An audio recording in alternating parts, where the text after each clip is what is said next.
이제 지금부터는 이순신 도대체 어떤 나름대로의 이력을 가지신 분인가 이런 것들을 전반적으로 생애를 중심으로 한번 살펴보도록 하겠습니다. 이순신 1545년에 태어나셨고요. 서울 인현동에서 태어나서 이 고향 문제를 두고 이제 뭐 서울이다 아산이다 막 이렇게 말씀들 많이 하시는데 태어난 곳은 제가 볼 때는 서울이고 그다음에 이제 실제로 이제 고향 역할을 하는 데가 이제 아산이죠. 그래서 이순신 연구소도 아마 아산에 있는 게 아닌가 그런 생각을 해보는데 이분이 그 사형제 중에 셋째거든요.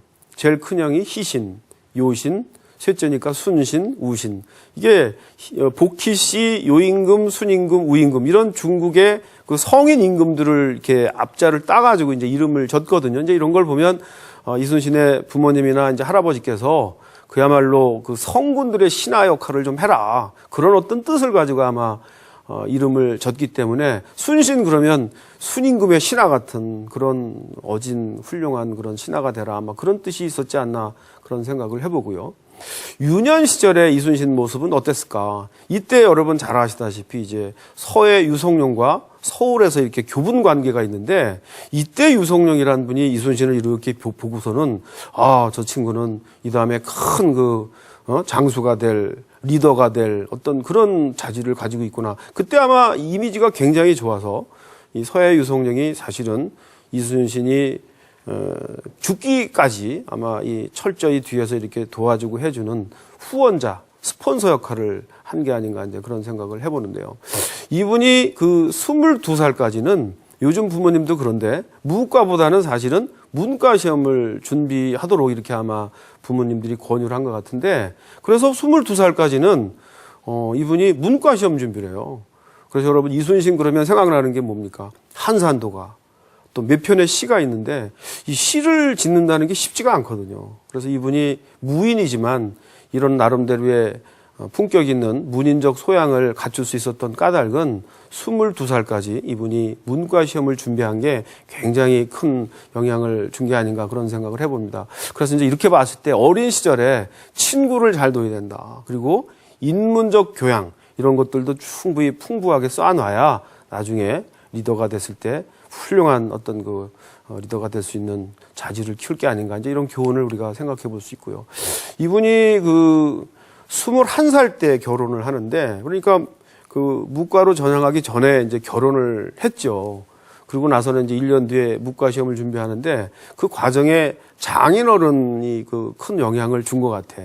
이분 장인어른이 보성군수를 지난 방진이라는 분인데 이분이 무인 관료입니다. 무장입니다, 이분이. 그래서 아마 이렇게 사위 이순신을 보니까 무장으로 이렇게 크면 좋겠다. 아마 이런 생각이 아마 들었던 것 같아요. 그래서 이 장인이 이렇게 지도를 해서 아마 무과시험도 준비하지 않았을까. 이제 그런 생각을 해보는데 어쨌든 이분이 22살 때 무과시험으로 이제 전향을 해서 준비를 하는데 6년 동안 준비를 해서 28살 때 처음으로 시험을 치르는데 아시다시피 낙방하잖아요. 말에서 떨어져서 다리가 부러져가지고 낙방하는데 다시 4년간의 재수를 거쳐서 32살 나이에 이제 합격을 합니다. 자, 이렇게 보면 22살 때 무과시험 준비를 해가지고 32살 때 합격을 했으니까 10년이 걸렸어요.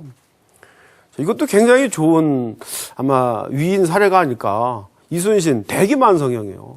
누구든지 10년을 투자하면 못할 게 없다. 이런 교훈을 또 우리 이충군께서 주시는 게 아닌가 그런 생각을 해봅니다. 그 다음에 이제 이분이 32살에 무과에 합격을 해서 관계에 이제 처음 나가는데 처음으로 받은 직책이 저쪽 북쪽에 있는 함경도 동구비보 권관입니다. 당시 계급으로 종구품. 요즘으로 따지면 뭐 군 계급으로 한 소위 중위 정도에 해당할 것 같아요. 자, 그런데 이분이 만 4년이 안 되어서 36살 때는 이번에는 저쪽 전라도에 발포에 수군 만호가 되는데 만호라는 벼슬 당시 계급으로 종사품이에요. 요즘 계급으로 따지면 이게 해군 대령입니다. 무과에 합격해서 관료생활 시작한 이래 위관장교에서 대령까지 진급하는데 만 4년이 걸리지 않은 초급 관리 시절부터 굉장히 유능하고 똑똑하고 실력을 인정받는 그런 무인 관리였다. 이렇게 이제 말씀을 드릴 수가 있고요. 그 다음에 이제 이분이 발포 만호를 한 1년 반쯤 하다가 처음으로 이제 파직을 당하는데 그 이유가 이분이 이제 그 훈련원에서 이렇게 근무를 할 때 직속상관 병조정랑 서익이라는 분이 자기가 아는 사람을 이렇게 이제 건너뛰어서 진급시키려고 하는데 이거를 차단하고 나섭니다. 그때 이 차단을 당한 그 과장급에 해당하는 이 병조정랑 서익이라는 사람이 이순신이 발포만으로 있을 때 그 검열관으로 와서 요즘 개념으로 검열관으로 와가지고 장계를 잘못 일부러 이렇게 무고성 장계를 올려가지고 파직을 당합니다.